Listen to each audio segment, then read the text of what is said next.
Hey everybody! It's been a while, hasn't it? I took a bit of an uncharacteristic long time to sit back down and record something. I hope everybody's doing alright. You've had a bit of a break away from me. It's been about a month since I last posted something. So I wanted to get back into the game and I didn't want to leave anybody waiting anymore. You know, when I've been looking over my catalog, and it's not been that long, but I've noticed recently that a lot of ideas I get for topics for the podcast stem from me watching random YouTube videos that I come across, and an idea pops into my head. Much like with today's topic of discussion. You've read the title of the episode, so you know what I'm going to be talking about. So let me set the stage for you. It's about 3 weeks ago. Around 11 p.m., I'm exercising, and I'm watching a YouTube video to distract myself from the horrible pain I'm feeling in my legs. And before you even say it, yes, it took me that long to write a script. I know I'm not the fastest typer out there. It's the creative process. You gotta let things marinate for a bit. You know what I mean? Whatever. I got a life. Sue me, I guess. So, whatever. This video on YouTube I was watching is by a YouTuber named Tara Mooney. Hilarious creator. I've linked the original video down below. It's titled Jubilee, The Pioneers of Empathy. A great video. On a side note, highly recommend you watch it. But so I was watching this analysis and deconstruction of all these things about this YouTube channel Jubilee. And I don't want to dwell on it for too long, so I'll cut to the chase. This analysis showed a clip from a Jubilee video relating to strangers rating someone's intelligence based on their Instagram account. Which is already such a weird idea to me, but that's irrelevant to the discussion. But what struck a nerve in me was the person, I don't want to specify any characteristics, as that's completely irrelevant, you don't need to know who they are. But they remark that they thought the person being rated in the video was less intelligent because they did not post about injustices and racism on their Insta. Now, their comments could have been perfectly benign, well-intentioned even, but for some reason that came off performative and somewhat insincere. Now, why do I say that I feel that the comment was insincere? I feel like it exemplifies this mindset that commodifies positive actions as a social currency that we continuously work to acquire and enjoy showing off to others. It's similar to those YouTube social experiments where they have somebody dress up as an unhoused person and ask people for help, and then they show that our society has an inherent prejudice against people that are struggling, without offering any new insights or at least giving the profits from AdSense or sponsors to, shelters and organizations helping people in need. It's just people benefiting off the misery of others. And that's where I jump into performative activism. Now, before I dive in and speak about performative activism, I want to first familiarize you with what performative activism is. Now, Wikipedia, the source of all knowledge, says that performative activism is a pejorative term referring to activism done to increase one's social capital rather than because of one's devotion to a cause. Now, what does all that mumbo-jumbo actually mean? When we talk about social capital, we can be referring to a multitude of things. But in our social media case, you could say that social capital is pretty much just your likes, your shares, your interaction. But most of all, it's visibility. You're probably asking yourself, what's visibility in the context you're talking about, Luca? And I'll tell you. When I talk about visibility on performative activism, I'm saying that it's about projecting an image of an ally that is fighting for a cause. So you're creating this image that you are an ally to a cause and you're fighting for that cause. And that's what I mean when I talk about visibility. But Performative activism has always been mostly linked with surface-level activism and performative allyship, meaning it often only serves to improve one's image in the eyes of the people and not to actually serve the cause you're fighting for. I want to read you 2 quotes by Jeff Ihasa. Sorry if I butchered that, but I'll get into what Jeff said. In his article, "A T-shirt is not a protest," which is linked in the description, Jeff writes, "One of the most crippling tendencies of modern liberals is their obsession with being seen, whether it be at a protest wearing a fuzzy pink hat alongside Madonna, or in a viral tweet totally owning the president." And he continues on, "This preoccupation with optics is more often than not frighteningly self-centered." And he continues, "And from performative activism to a fixation on clever protest signs, modern liberals know better than anybody else how to cash in on a political movement, but they know very little about how to harness the power of one." End quote. It's a pretty poignant and stark reminder of the issue plaguing the subject of people believing themselves to be good people, but oftentimes they lack the resolve to actually involve themselves actively with combating these issues they've raised. You're often centering yourself rather than the message, and you're spreading cheap symbolic gestures and catchy rhetoric. The term performative activism itself has been increasingly used since the protests surrounding the murder of George Floyd. Its increased usage can mostly be attributed to people criticizing others for mostly surface-level social media activism, such as the sharing of infographics without actually engaging in the message, or throwing around buzzwords without fully understanding what they mean, or actually explaining them to people. Which reminds me of a TikTok I saw a while ago, which was parodied quite a bit. It's this person saying that cisgender heterosexual black men and white women are quite similar. Now, looking at it only at surface level, it might read as reductionary, ridiculous to some people even, which means people took the piss and made fun of it. But I believe this is a great example of one of the issues with social media activism, which is that often people do not possess sufficient knowledge, or better even, sufficient understanding to convey the required message to make a point. I don't mean to insult the person that made the original video. I believe they even posted a few more videos trying to explain what they meant. But that was already far too late. People already discounted their opinion due to the video not conveying the message clearly enough. But this person was touching on something important, which is intersectionality. They simply worded themselves somewhat poorly. We're humans, we make mistakes, but they did have a point. And I would like to speak about intersectionality for a bit, as I feel it's an important topic that more people should hear about. And I've included an article by Vox in the description which talks about intersectionality and includes an interview with Kimberly Crenshaw, the professor and legal scholar that coined the term back in 1989. It includes the origin of the theory of intersectionality, which it describes according to Crenshaw, and how just fixing laws isn't going to change deeply rooted systemic and cultural issues, because it won't change the institution that enforces the oppression of people. It's a wonderful article that I highly recommend anybody read.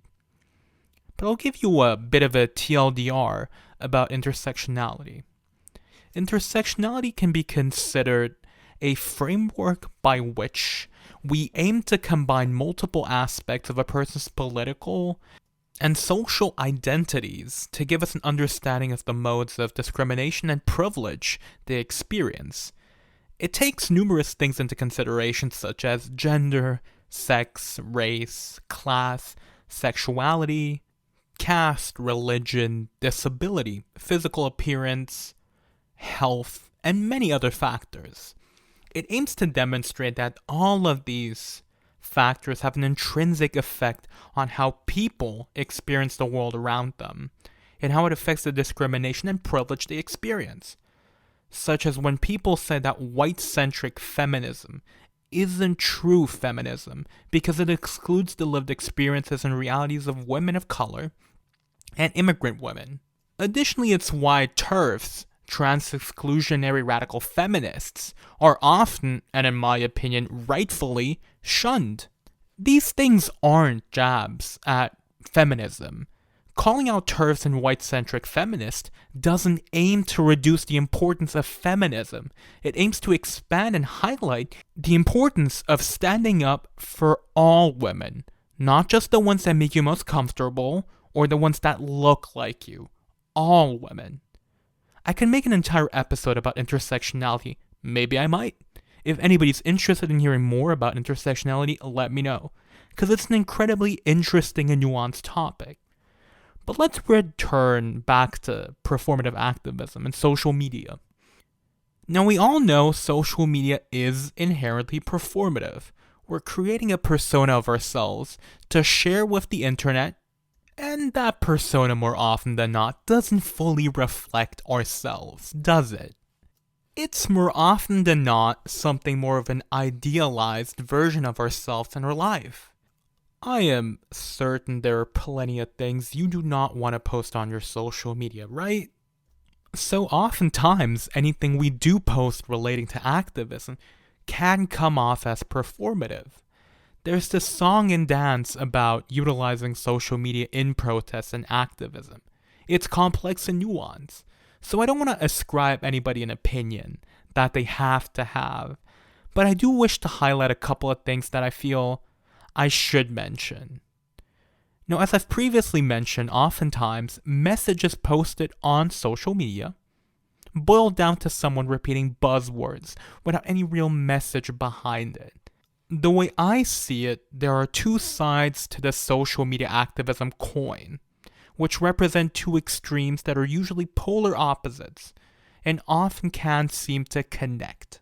On one side, we usually have the well-meaning, but often not fully informed, sharing oversimplified or condensed messaging.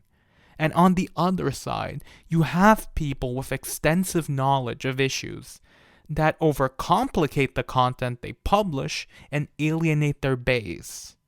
Both are damaging to the cause, but both always mean well. Neither of the groups are inherently bad. Neither believe that what they're doing is wrong, but neither really is moving us along.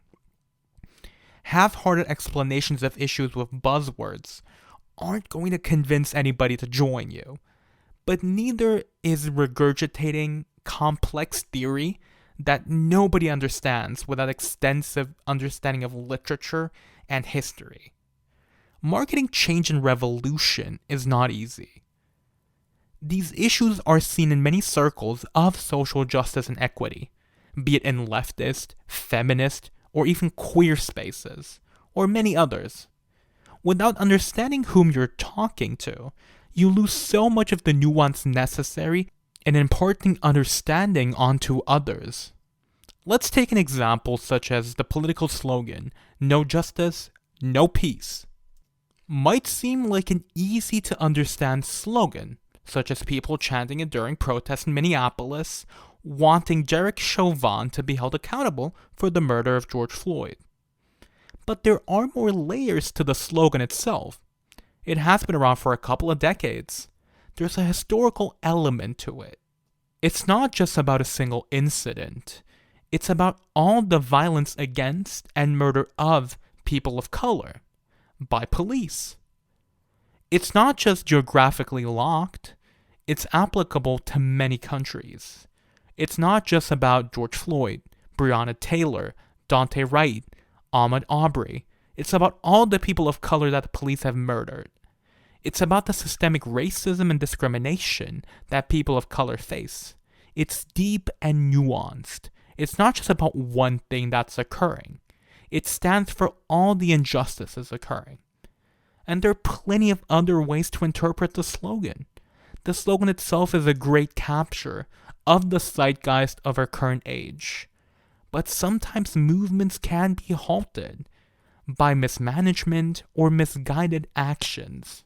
Take Blackout Tuesday.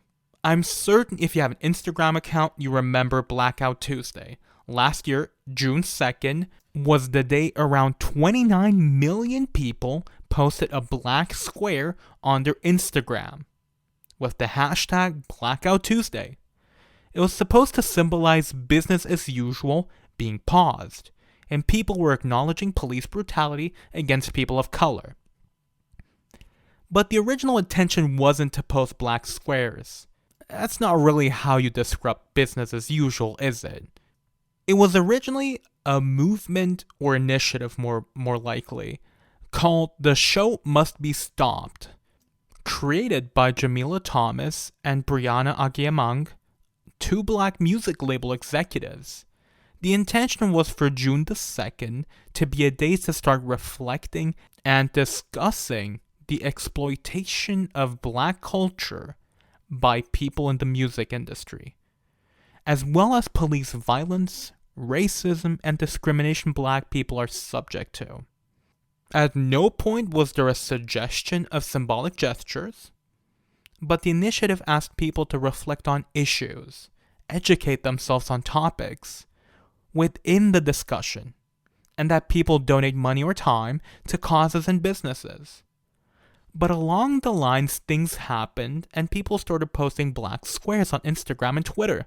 And I'm not gonna act like I'm above anybody else. I did the same thing. I also posted a black square with the hashtag Blackout Tuesday. But I didn't just want to post a black square on my timeline and leave that being it.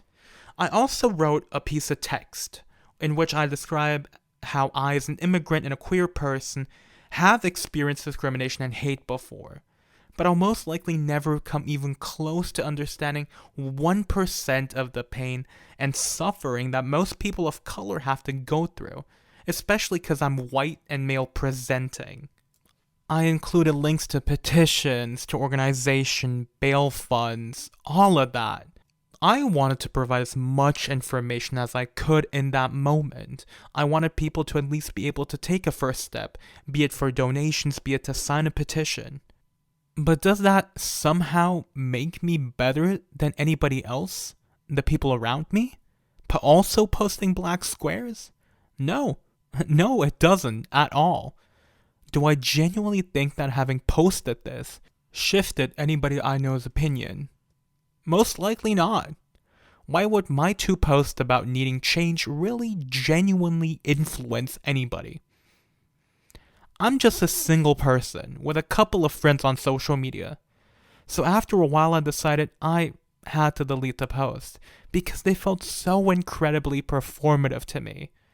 I was well-intentioned and I genuinely believed that sharing this type of information could at least help somebody in my friend group be more aware of what's occurring.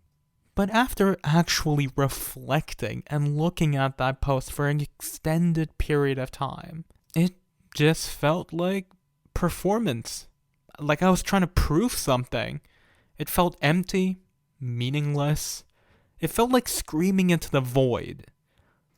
A lot of people don't care about upsetting or changing the status quo, continuously living in a state of inaction.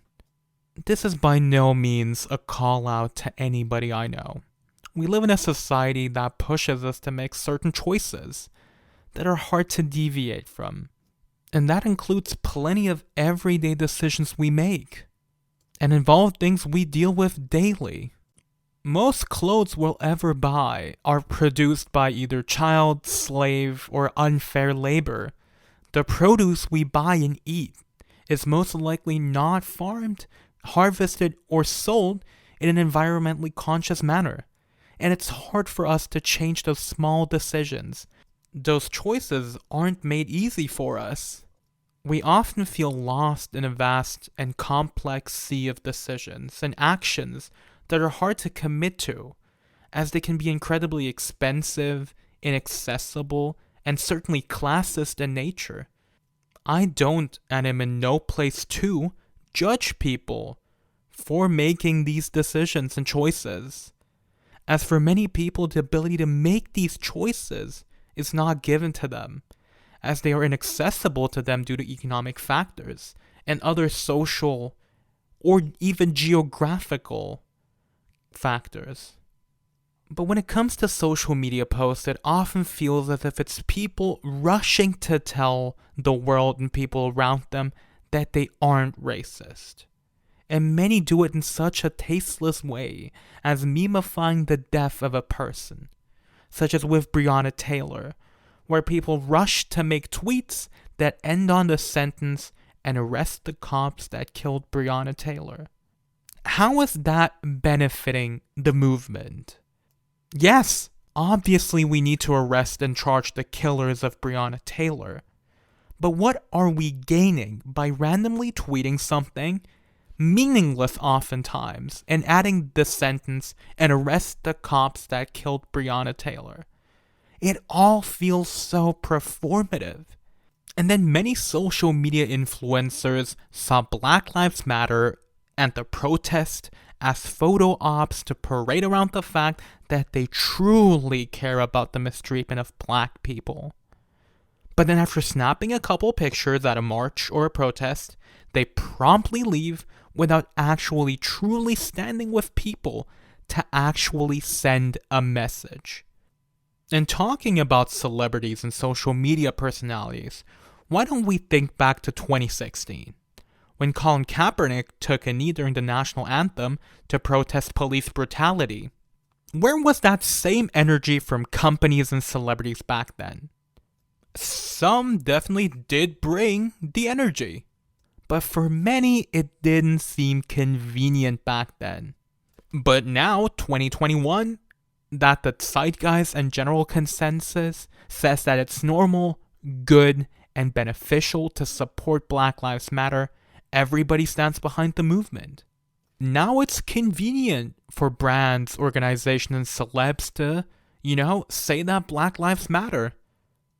And are we really gonna accept the bare minimum these corporations are putting out there? They can post all they want, but posting without actual action behind it brings us absolutely nothing. Don't get me wrong, the monetary support and exposure some companies are offering the movement, the funds, the groups and associations fighting the good fight out there, are amazing. They're great. But once again, it all just boils down to it looking very theatrical and performative. They're trying to gain social capital by standing for social justice. We see it often enough. Publications talking about which companies are progressive and stand for social justice. And those are the companies people push us to shop with, support, to invest money into. That just sounds like these companies are gaming the system for us to continue putting money into them. It doesn't really seem like they care all that much. And since we're talking about people and organizations, why don't I give you an example of how performative activism can be? Many selectively choose which parts of issues they wish to support. Say a person is an advocate for Black Lives Matter, but then they turn around and say they won't support trans and queer black people. It's not about some black lives, it's about all black lives. Same as people saying they're feminist, but excluding trans women from discussions and activism. Trans women are women. Feminism fights for the rights of all women. It's people saying they're allies of the queer community, but then peddling rhetoric from groups such as LGB Drop the T. You're not an ally, you're a transphobe. Same for people invalidating non-binary and gender non-conforming people. You're once again not an ally. You're a bigot wearing a flimsy cover of an ally. Performative allyship is not true and genuine allyship. To add on to that, we have to talk about privilege. People need to recognize their privilege. Recognizing and tackling the origin of privilege allows us to dismantle the system which upholds it. For many, anti-racism has become an aesthetic, devoid of any genuine emotion and desire for improvement, because it's uncomfortable for them to face the reality of the situation. It's looking at your whiteness and understanding that it facilitates and gives you immense privileges in society. Now, some may say, well, there are plenty of poor white people that are having a difficult time. Where is their white privilege? And that's a bad faith argument that misinterprets the meaning of white privilege to fit its shoddy narrative. Having white privilege means there are no systemic cards stacked against you, no institutional roadblocks that will make your life more difficult, no societal influences that will lead to you losing out on opportunities. People telling you to be scared of equality and equity are scared because they know they will lose out on the privileges that the system awards them. Having all the cards be stacked in their favor, getting off with a slap on the wrist when they commit a crime, having public opinion always think the best of you, losing all these systemic privileges these people have been awarded throughout time in memoriam, scares the living hell out of them. Because they fear the day that they will be treated equally to the people they once oppressed. And this reality isn't comfortable. This topic isn't comfortable. But then we have these infographic and visually appealing posts popping up on Instagram and Twitter with information about these issues and other problems occurring around the world. And I hold no animosity towards the people posting these and creating these infographics. But the product they're putting out there, I just can't shake the feeling that it acts as a commodification of pain and suffering. And I've linked a video by a great YouTuber, Amanda Mary Anna, on the subject she dubs Instagram Infographic Industrial Complex in the description, which I feel summarizes this commodification point quite well. I've now at length talked about a lot of things surrounding performative activism, but you might have noticed a certain through line. I'll give you a little bit of time to just quickly reflect on all I've said. It's all primarily US-centric. And I came at this topic very deliberately in this way, because I want to highlight something I've gathered from the original statement in the Jubilee video, and a lot of things I've seen be posted about the subject. The person talks of activism in that video, but only for the police violence and discrimination against people of color in their country, the United States. It's this notion that people always have to be aware of what's occurring in the United States. While yes, obviously the US is an important country, of course it is, but it's not the center of the world. Not everybody on the internet is American. And there are a lot of other things occurring around the world that require attention. Be it the mass incarceration of Uyghur people in China, the military coup in Myanmar, or the police and protest bill in the UK, and the murder of Sarah Everard, as well as the situation currently in Colombia, or the war crimes currently being committed against Palestinian people. All of these need attention. There are battles on multiple fronts, and nobody can fight all of them simultaneously. And certainly nobody can be fully informed about everything occurring around the world. And the expectation that we constantly have to be sharing all of this information can be both overwhelming and detrimental to causes. Okay, it's now time for a 180-degree turn. Although I have been bashing social media activism for the past however long I've been talking for, there are certain merits to using social media for activism. There are undoubtedly a great number of people on social media that are using their platforms positively, And I've highlighted quite a few of them in my previous episode on TikTok, in which I include the ads for some people I feel like are using their platforms to really highlight issues, talk about them, and educate people and spread resources. And I also mentioned how TikTok was a powerful tool for organizers to get people together for protests during the Black Lives Matter movement last year.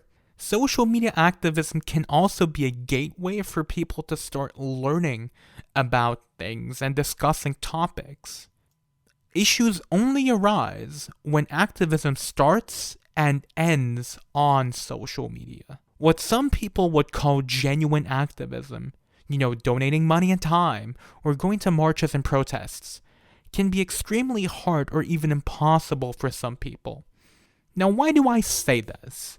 Well, first off, we're in a global pandemic, I assume you've noticed, where large gatherings of people will usually result in a large number of sick people. Now, that's an important consideration that needs to be in the back of our mind when we think about these things. There are a lot of people that are either immunocompromised or live and interact with people that are at high risk of complications with the disease we're currently dealing with. That's a pretty big risk for many that made protesting last year life-threatening. Having the possibility to interact with resources such as live streams and information on social media was the only way for these people to participate. There are plenty of informational live streams and YouTube videos that donated all money that was raised to organizations fighting injustices. So that was an avenue for some people to indirectly, or in certain understandings, directly participate in these movements. Your housing and familial situation can also complicate things, especially for young people. If your housing relies on your parents, and they don't agree with you, they might not hesitate to throw you out of the house. We see it plenty often enough with queer people being thrown out of the house. Some people care more about their political leaning than their own children. A lot of people don't have a support network that could help them out if a situation like that were to occur. Not everybody is privileged enough to have friends that can just pick them up if something like that were to occur. So we have to have these considerations at the back of our mind. Also, your employer could cause quite a bit of an issue for you if you want to participate in some forms of activism. Employers first and foremost wish to protect their image. And any form of activity that could be considered disruptive could be a reason for termination of employment. Now you might say that's illegal, and you can't do that, but we see it occurring all the time, and companies go unpunished. You, my dear listener, may be morally incapable of accepting to work for a company that doesn't share your ideals or limits the way you can express yourself. But for many, that's not a privilege they possess. We know hundreds of millions of people around the world live paycheck to paycheck. They can't just up and quit their jobs or risk being fired. Most people don't have a rainy day savings fund which they can tap into to bridge them over until they find another job. Not getting that job, not having that money can mean that they lose their housing, they lose their insurance, they lose all the things around them that protect them. Not everybody has the privilege to be as vocal as you might be. It doesn't make them any lesser than you. But if you are in a position where you can call out racism, I implore you do it. Get that one distant racist uncle of yours and say, "Look, Randy, shut your racist mouth up. Nobody wants to hear your race realism theories. This is the reason why Aunt Cheryl left you and took the kids." Oh, and don't be that person that badgers your black friends about their experience. They're not your personal encyclopedia about discrimination and racism. There are plenty of resources out there for you to read and watch and learn. And I've mentioned anti-racism a lot in this episode, so I just want to quickly, before we wrap this up, explain what I mean by being anti-racist. Now, a lot of you might think, oh, that means I'm not racist. But there's so much more than that. Being anti-racist means that you actively work on combating racism around you. You call out people you know that are being racist, even if they're your friends or even your romantic partner. And I know plenty of people say they can fix Tyler, Brad, Chad, or Blaze. I just need the time. And that's not a dig at women that think they can fix their boyfriends. It's just making him change from saying the N-word with a hard R to the N-word without it isn't really fixing him. He's still a racist piece of shit. And it's not your fault. And I'm not trying to say specifically that if your name is Tyler, Chad, Brad, or Blaze, you're a racist. It's just that the other frat named boys are pulling you down. You could always try and go call them out. That could probably save your name again, and we're not going to be associating it with frat boy racism. Who knows? You might be the saving grace for all the other frat boy named dudes. Think of it. You might be a hero for all the frat boys out there. Oh, and the same goes for all the Britneys, Lexis, Maddies, and Beckys out there. You could absolve all your sorority sister named comrades out there by just calling out racism in your sisterhood. You're both equal opportunity offenders.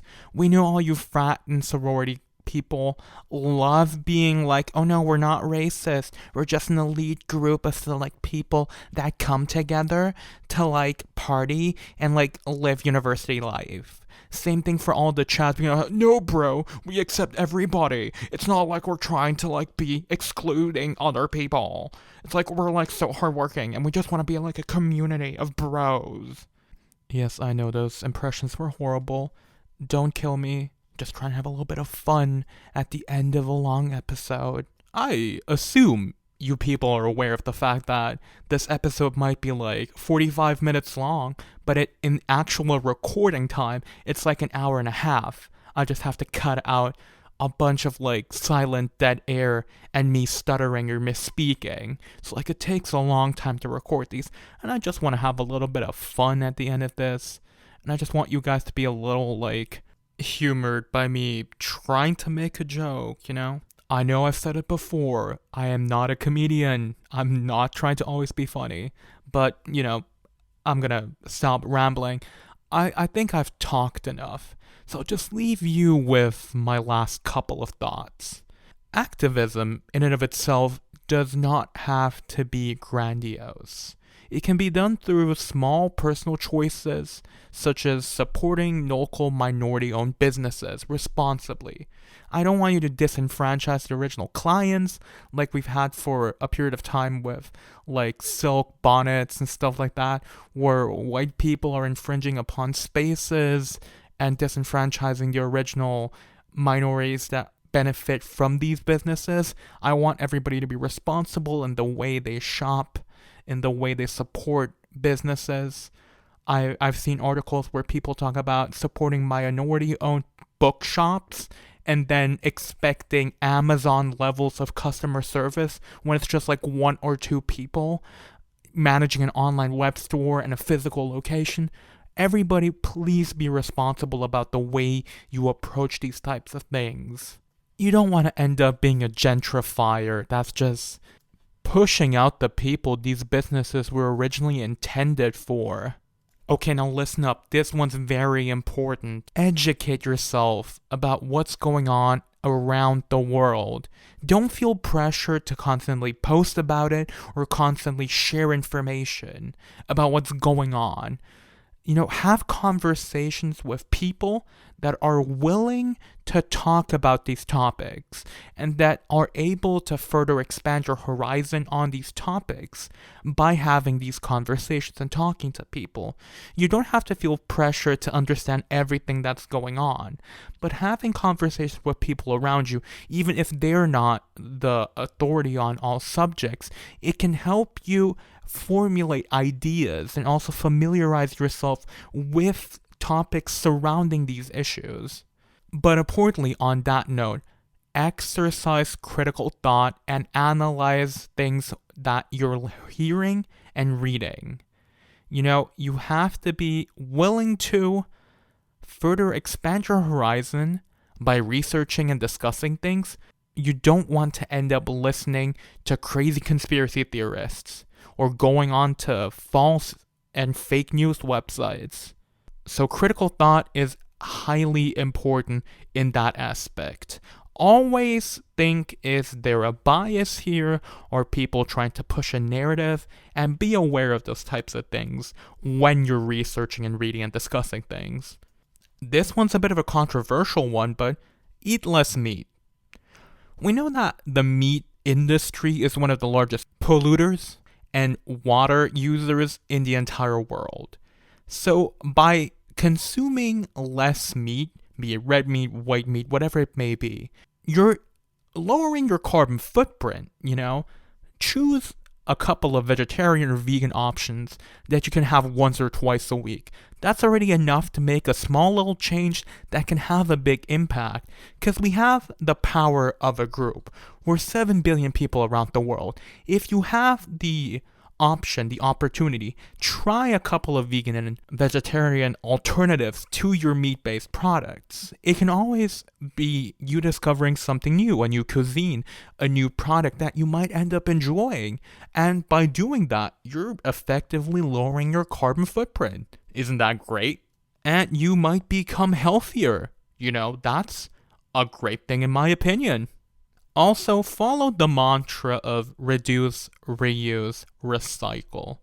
Shop secondhand more often. Try to look for ethically produced and environmentally conscious brands of clothing, but also just items in and of themselves. There are plenty of secondhand shops that sell amazing furniture pieces that are still perfectly usable.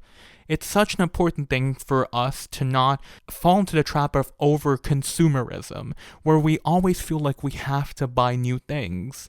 It all plays into that idea of plant obsolescence and those types of things. We have to be aware of that, and we have to be more conscious about how we approach our shopping habits. Small things can have big impacts. You have to be open for change. And with those closing remarks, we've once again come to the end of another episode of the podcast. As always, I've linked my sources and resources in the description. I've also linked the website for The Show Must Be Paused, which includes amazing resources, but I've also included numerous useful websites for donations and educations. Please check them out. They're great. They're amazing. I've linked a bunch, be it for the ACLU, Reclaim the Block, the NAACP Legal Defense and Educational Fund, the Community for Justice Exchange, the National Police Accountability Project, Stand Up to Racism, the Green and Black Cross, and other multiple resources under the blacklivesmatter.cart.co website. So please do check them out. And with all of that, I wish you an amazing rest of your day. Bye!